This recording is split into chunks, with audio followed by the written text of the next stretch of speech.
নমস্কাৰ সকলোকে আজি অকণমান বেলেগ ধৰণৰ এটা ভিডিঅ' লৈ আহিছোঁ আপোনালোকলে মানে আমাৰ যি কৃষি ব্যৱস্থা আমাৰ যি ধান খেতি হয় অসমত সেয়াটো একেবাৰে অতীজৰ পৰা একেধৰণেই চলি আহিছে একেটা পদ্ধতিতে চলি আহিছে কিন্তু আজি মই আপোনালোকক অকণমান আধুনিক ধৰণে ধান খেতি কেনেকৈ কৰিছে সেয়া অকণমান দেখুৱাম এটা ঠাইলৈ লৈ যাম য'ত এই আধুনিক ধৰণে ধান খেতি কৰিছে আৰু ইয়াৰ কাৰণে আমাক লৈ আহিছে আমাৰ গোলাঘাটৰে এয়া অভিষেক নমস্কাৰ মই অভিষেক সিংহা আৰু মই বৰ্তমান ৰিচাৰ্চ টেকনিচিয়ান হিচাপে এপাৰ্ট প্ৰজেক্টৰ গোলাঘাটত কাৰ্যনিৰ্বাহ কৰি আছোঁ। এইবাৰ নতুন এটা বস্তু আমি দেখা পাম যে মেট পদ্ধতিৰে মেট নাৰ্চাৰীৰ জৰিয়তে ট্ৰেন্সপ্লেণ্টাৰৰ জৰিয়তে এই খেতি মানে কৰা হৈছে বড়ো ধানৰ খেতি আৰু তো এতিয়া আমি তাকে চাবলৈ গৈ আছোঁ। হয় আমি এতিয়া গৈ আছোঁ আধুনিক পদ্ধতিৰে কেনেকৈ ধান খেতি কৰিছে আৰু আপোনালোককো দেখুৱাম চাই থাকিব ভিডিঅ'টো। এয়া আমি গৈ আছোঁ বোকাখাট মহকুমাৰ ২ নং অফলা গাঁৱলৈ আমি ৪জন আহিছোঁ মোৰ স্বামী দেৱজিৎ ফুকন আৰু আমাৰ ছোৱালী মাছুম আৰু এপাৰ্ট প্ৰজেক্টত কৰ্মৰত অভিষেক সিনহা। আমি পালোহি ২ নং অফলা গাঁও আমি পালোহি আৰু আমালৈ ইয়াতে ৰৈ আছিলে বহুতকেইজন লোক ৰৈ আছিলে এই নেট পদ্ধতিৰে খেতি কৰা মই তেওঁলোকক আপোনালোকৰ লগত অকণমান চিনাকি কৰি দিওঁ। মোৰ নাম ভক্তলাল পাইজা মই Brahmaputra valley pharma producer company chairman হয়। মোৰ নাম শ্ৰী মেৰিন কামাল মই খেতিয়ক এজন হয় মই শ্ৰী পূৰ্ণকান্ত বৰাক মই ব্ৰহ্মপুত্ৰ ভেলী মেম্বাৰ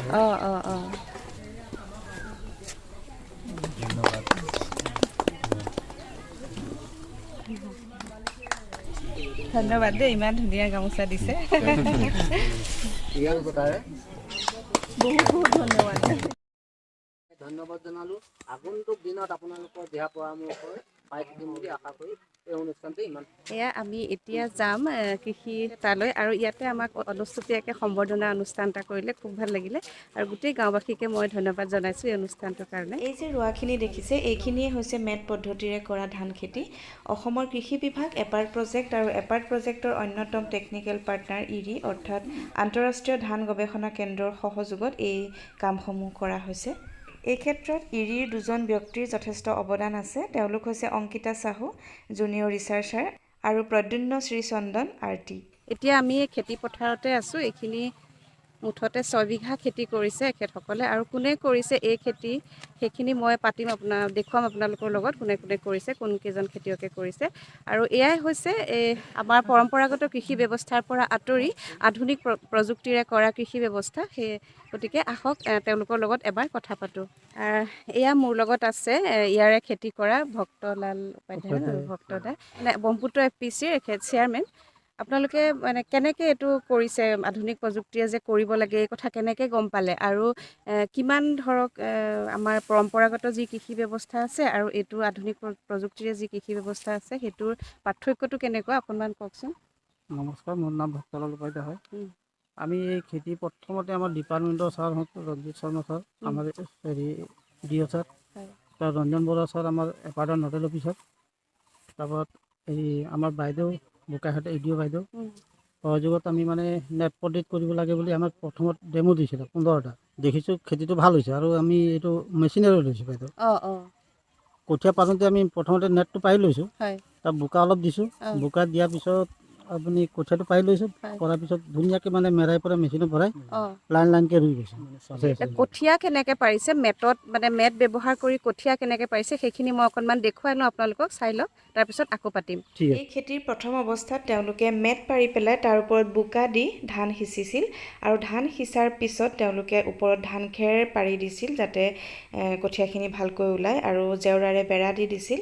এই কামটো কৰিছিল 3 ফেব্ৰুৱাৰীত আৰু কঠীয়া হোৱালৈকে হৈছে 3 মাৰ্চ। গতিকে 1 মাহৰ ভিতৰত কঠীয়া সিঁচি এইদৰে কঠীয়া উঠাব পৰালৈকে এইটো অৱস্থা পালেগৈ আৰু তাৰপিছত তেওঁলোকে এইদৰে নুৰা কৰি ট্ৰান্সপ্লেণ্টিঙৰ কাৰণে সাজু কৰি লৈছে আৰু গোটেই এই প্ৰক্ৰিয়াটো ধান সিঁচাৰ পৰা ধান কটালৈকে 120 দিন লাগে বুলি আমাক জনাইছে। এতিয়া এই যিখিনি খেতি দেখিছে এইখিনি 57 ডেইজ হ'ল বুলি জনাইছে অভিষেকে। আৰু কেতিয়া আৰম্ভ কৰিছিলে অভিষেক? হয়, আমাৰ যিটো মেট পদ্ধতিৰে যিটো মেট নাৰ্চাৰী প্ৰিপেয়াৰ কৰা হৈছিলে সেইটো হৈছিলে আপোনাৰ 3 মাৰ্চৰ দিনাখন 3 মাৰ্চত আপোনাৰ 3 ফেব্ৰুৱাৰীত আৰু যিটো আমাৰ কঠীয়া মানে পৰা হৈছিলে আমাৰ ট্ৰেন্সপ্লেণ্টাৰ জৰিয়তে আমাৰ 3 মাৰ্চৰ দিনাখন ট্ৰেন্সপ্লেণ্টিং কৰা হৈছিলে ট্ৰেন্সপ্লেণ্টিং চেৰিমনি এইটো আমাৰ টোটেল 6 বিঘাত কৰা হৈছে বিনা 11 ভেৰাইটিটো বিনা 11 আৰু আজি হতি আপোনাৰ টোটেল 57 ডেজ হৈছে ট্ৰেন্সপ্লেণ্টিং কৰাৰ পৰা 3 ডে আৰু ট্ৰেন্সপ্লেণ্টিং কেনেকৈ কৰিছিলে মেচিনেৰে কৰিছিলে সেইটো মই আপোনালোকক দেখুৱাম ভিডিঅ'টো অকণমান চাই লওক মই এয়া ৰুবৰ বাবে পথাৰখন সাজু কৰি লোৱা হৈছে বোকা কৰি লোৱা হৈছে তাৰপিছত যিখিনি কঠীয়া নুৰা কৰি লোৱা হৈছিল সেইখিনি এটা এটা নুৰাকৈ এনেদৰে এই মেচিনটোত সজাই গৈছে খাপ খুৱাই দিছে তাৰপিছত এইদৰে মেচিনটো এনেকৈ চলাই নিছে আৰু এটা এটা শাৰীকৈ কঠীয়াবোৰ ৰুই গৈছে মেচিনটোৰে গতিকে খুব ভাল লগা কথা অসমৰ কাৰণে খুব ভাল খবৰ এটা এই গোটেই কৃষি ব্যৱস্থাটো আচলতে এপাৰ্ট প্ৰজেক্ট আৰু অসমৰ কৃষি বিভাগে কৰিছে আৰু বোকাখাট চাৰ্কুলৰ এডিঅ বৈচিত্ৰা হাকমাউচা তেওঁ হাফলঙৰ হয় তেওঁ আমাৰ লগত আছে আৰু তেওঁ দুআষাৰমান ক'ব এই বিষয়ে ধন্যবাদ বাইদেউ এই মেট নাৰ্চাৰীটো আমাৰ এপাৰ্ট প্ৰজেক্টৰ জৰিয়তে আমি মানে নতুন পদ্ধতি এটা কৃষকৰ তাতে কৰাম বুলি আমি এটা পদ্ধতি লৈছোঁ এই মেট নাৰ্চাৰীটো কৰাৰ উদ্দেশ্য আছে যে আমালোকে আজিকালি যে কয় প্ৰডাকশ্যনটো বাঢ়িব লাগে মডাৰ্ণাইজেশ্যনত যাব লাগে মেকানাইজেশ্যনত যাব লাগে সেইটো আৰম্ভণি কৰিবৰ কাৰণে সেইটো মেট পদ্ধতি আমি প্ৰথমবাৰ এই জিলাত আমি এই অঞ্চলত আমি কৰাইছোঁ আৰু আমি ভাবিছোঁ যে এই পদ্ধতি লৈ কিনি আমাৰ খেতিয়ক যে বহুত উপকাৰী হ'ব সেইটোৱে আমি ভাবিছোঁ আৰু এইটো প্ৰথম যে আমি এটা মডাৰ্ণ টেকনিক লৈ এই আমি ফিল্ডতে ওলাইছোঁ আমাৰ খেতিয়কৰ জৰিয়তে আমি সিহঁতৰ বহুত কোঅপাৰেশ্যন পাইছোঁ আৰু আমিতো ডিপাৰ্টমেণ্টেলি আমি ভাবোঁ যে এগ্ৰিকালচাৰ ডিপাৰ্টমেণ্টৰ পৰা আমি ভাবোঁ যে আমাৰ ফাৰ্মাৰ্ছবিলাক এই পদ্ধতি লৈ পূৰা উপকাৰটো পাব সেইটোৱে আমি ভাবোঁ আগতে কিমান আমি ট্ৰেডিশ্যনেলি আমি খেতি কৰিছোঁ কিন্তু মডাৰ্ণাইজেশ্যনটো আমি যাব মানে এটা টাৰ্ণিং পইণ্ট লাগিছিলে আমাৰ কাৰণে সেইটো কাৰণে আমি প্ৰথমবাৰ এই অঞ্চলত আমি মেট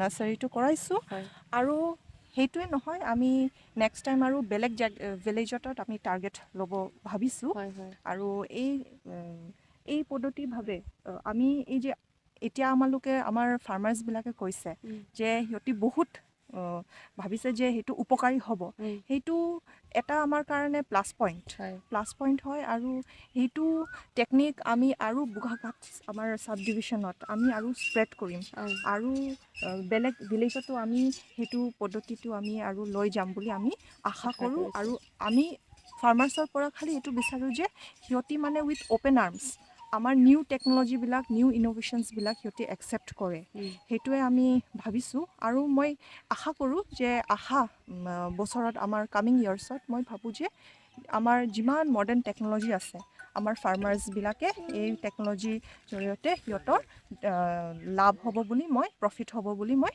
আশা কৰোঁ আৰু আমিও আশা কৰোঁ এই আচলতে অকল এটা অঞ্চলতে নহয় গোটেই অসমতে এই আধুনিক কৃষি পদ্ধতি ব্যৱহাৰ কৰি আমাৰ কৃষকসকল লাভৱান হওক তাকেই আমি আশা কৰোঁ আৰু যদি আপোনালোকৰ কোনোবা কৃষকে চাই আছে তেতিয়াহ'লে ভিডিঅ'টো চাব সম্পূৰ্ণকৈ মানে আমি ভাবোঁ যে অলপ হ'লেও এই ভিডিঅ'টোৰ পৰা আপোনালোক উপকৃত হ'ব গতিকে সেয়াই আৰু নমস্কাৰ মোৰ নাম এৰিন কামান মই এজন খেতিয়ক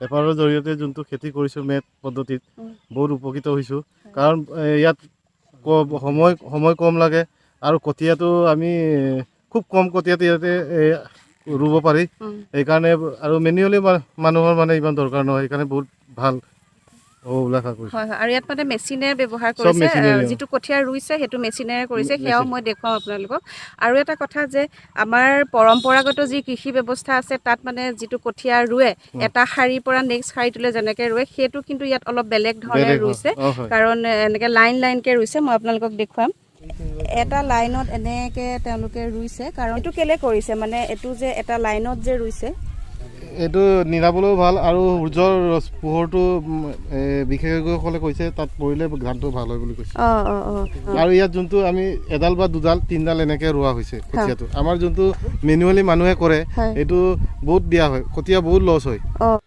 আমাৰ ডিষ্ট্ৰিক্টত গোলাঘাট জিলাতে এই ধৰণে প্ৰথম খেতি কৰিছে। গতিকে এই খেতিটো চাবলৈ, এই আধুনিক প্ৰযুক্তিৰে কৰা খেতি চাবলৈ বহু দূৰ দূৰৰ লোকসকল আহিছে, কৃষকসকল আহিছে কেনেকৈ খেতি কৰিছে চাবলৈ।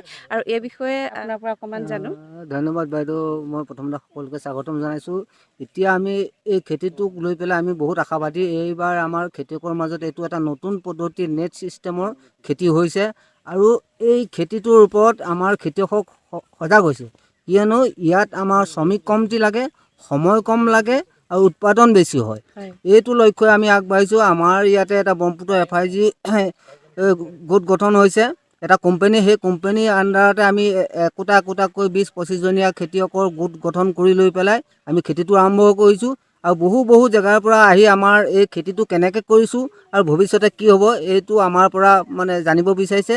সেই হেতুকে আমি জনাইছোঁ যে আগন্তুক আমি সৰিয়হ আৰু ধান খেতিৰ ওপৰত, বৰ্তমান সৰিয়হ খেতি কৰি গৈছোঁ, তাত লাভান্বিত হৈছোঁ। আৰু নেক্সট আমি এপাৰ্টৰ জৰিয়তে ধান খেতিটো কৰিবলৈ লৈছোঁ। ইয়াতো আমি বৰ্তমানলৈকে কৰাৰ পৰা আজিলৈকে খুব মানে ভাল এটা আমি আশাপদক দেখা পাইছোঁ।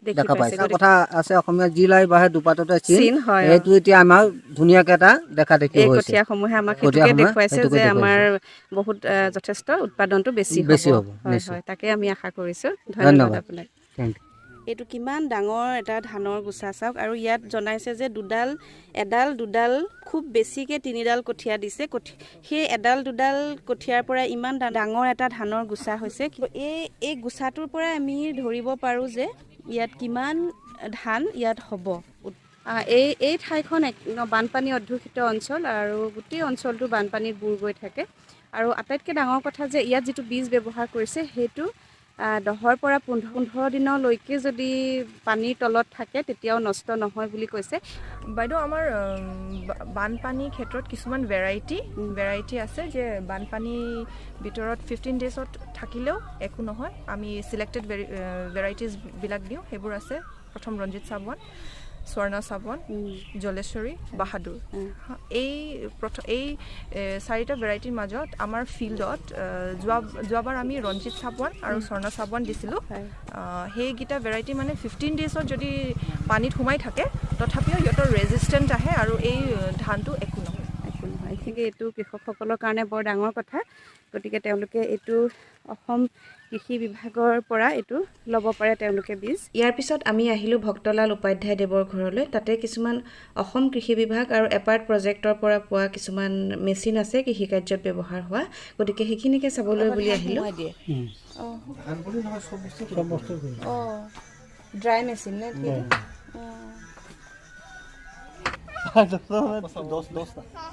এইটো কি মেচিন? এইটো ট্ৰান্সপ্লান্টৰ মেচিন। মানে এইটো দি ৰুই যায় আৰু ন? যে কঠীয়া ইয়াত ভৰাই দিয়ে ন মেচিন? এইটো ধান ৰোৱা মেচিন আৰু এইটো ধান কটা মেচিন। এইটোৱে ধান কাটিছে নাই, ব্যৱহাৰ কৰিছে নাই? কৰিছে। আৰু এইখিনি মৌ খেতি, এপাৰ্টৰ পৰা পোৱা ব্ৰহ্মপুত্ৰ FPC কৰা মৌ খেতি। তাৰে বেনিফিচিয়াৰ দিলোঁ, বাকীখিনি ইয়াতে আছে। আমি 20জনে একেলগে ৰাখিছোঁ। 20জনে? ইয়াৰ মৌটো ইমান ৰস পাবৰ কাৰণে আপোনাক আৰ্টিফিচিয়েলি কিবা দিয়ে নে নেচাৰৰ পৰা আনিছে? নহয়, আহে নেকি? নহয়। কেতিয়াবা ধৰক কিছুমানে কি কৰে, চেনি পানী দি কিবা কাপোৰত থৈ দিয়ে, কিবা কৰে। আমি পলিথিনত ভৰাই মানে ফুটা হ'লো কৰি ভৰাই দিওঁ। মানে চেনি পানী বৰষুণটো বেছিকৈ দি থাকিলে। হয়। ফুল নাথাকিলে ন? ছিজনটো এতিয়া আহিবই যে। আৰু যেতিয়া সৰিয়হৰ দিনত আপোনালোকে সৰিয়হ তলিত থয় নে ইয়াতে থাকে? সৰিয়হ তলিত থওঁ। সৰিয়হ তলিত বাকচবোৰ লৈ যায়? মানে সৰিয়হৰ মাজত দি দিয়ে। এতিয়া উঠাই নিছে। এনেই পাৰ বক্স আপোনালোকৰ কিমান ওলায় মাহেকত? মাহেকত দুবাৰো উলিয়াব পাৰি। এটা বাকচত 1 লিটাৰ প্ৰায় ওলাই যায়।